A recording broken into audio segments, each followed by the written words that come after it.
কাজটা হয় নাই। কারণ কারণ হইতেছে কামারের কাম বলে কুমারের দেওয়া হয় না। এই কাজটা আমি পারি না। তা আমার এই দায়িত্ব যদি দেওয়া হয় তাহলে এই কাজটা হবে না। ঠিক তেমনি আমাদের শিক্ষাক্ষেত্রে এই ধরনের একটা অরাজকতা চলতেছে যে আমরা যে লাইনে পড়াশোনা করতেছি আমাদেরকে ওই লাইনে আমাদেরকে সেট করতে পারতেছে না। তো এটা হয়তো সময় লাগবে এটা ঠিক করার জন্য।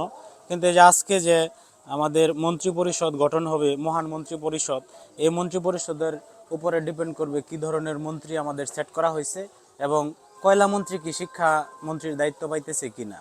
তো কয়লা মন্ত্রীকে শিক্ষামন্ত্রীর দায়িত্ব দিলে যেমন একটা গোলযোগের সৃষ্টি হবে, হজবরল সৃষ্টি হবে, ঠিক তেমনি একজন যিনি স্বাস্থ্য খাতে পড়াশোনা করছে ওনাকে স্বাস্থ্য মন্ত্রণালয়ের দায়িত্ব দিতে হবে। তো আমাদের প্রত্যেকেরই যে ক্ষেত্রে অভিজ্ঞতা আছে বা দক্ষতা আছে ওই দক্ষতা বিবেচনা করে যারা এই বছর এমপি বা মেম্বার অফ পার্লামেন্ট নির্বাচিত হয়েছে এখানে অবশ্যই যোগ্য ব্যক্তিরা রয়েছেন যারা বিভিন্ন সেক্টরে নিজেদের দক্ষতা ইতিপূর্বে প্রদর্শন করছেন। তো আমরা চাই আমাদের মাননীয় প্রধানমন্ত্রী উনি যথেষ্ট বিচক্ষণ এবং খুবই কর্মদক্ষতার সাথে আমাদের দেশটা পরিচালনা করতেছেন। তো উনি যেন আমাদের যারা গুরুত্বপূর্ণ দায়িত্ব পাবেন মন্ত্রী পরিষদে তাদেরকে যেন তাদের নিজস্ব যোগ্যতার উপর ভিত্তি করে বা যোগ্যতা যাচাই বাছাই করে তারপর যেন ওই দায়িত্বটা দেন। দিলে কি হবে যে আমাদের যারা সাধারণ নাগরিক আছেন, জনগণ আছেন বা আমাদের দেশের অর্থনীতি, শিক্ষা, স্বাস্থ্য সমস্ত দিক সমানভাবে ধাবিত হবে।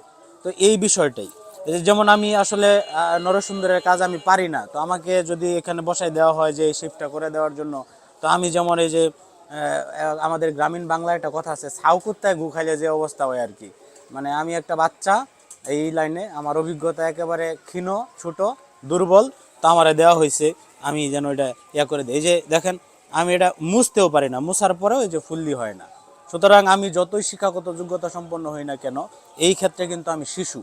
তো প্রত্যেকটা ক্ষেত্রেই আমাদের এই বিবেচনা বোধটা থাকতে হবে যেন আমাদের প্রত্যেকেরই যা যা দায়িত্ব এবং আমাদের যা যা শিক্ষাক্ষেত্রে যা যা অর্জন করছি বা আমাদের ব্যক্তিগত যে যোগ্যতা আছে ওই যোগ্যতার ভিত্তিতে যেন আমাদেরকে ওই পদটা যেন দেওয়া হয়। না হলে আবার ওই পদ আর পদের মধ্যে পার্থক্য থাকবে না, পদের জায়গায় থাকবে এবং পদের জায়গায় থাকবে, মাঝখানে আকাশ পাতাল তফারেন্স হয়ে যাবে। সো আমরা আশা করি যেন আমাদের এই নতুন যে মন্ত্রী পরিষদটা হবে সেটা এরকম বিজ্ঞ হবে এবং শিক্ষাক্ষেত্র বলেন, স্বাস্থ্যক্ষেত্র বলেন, যে সকল ক্ষেত্রে দক্ষতা সম্পন্ন ব্যক্তি আছেন তাদেরকে মাননীয় প্রধানমন্ত্রী দায়িত্ব দিবেন। ধন্যবাদ।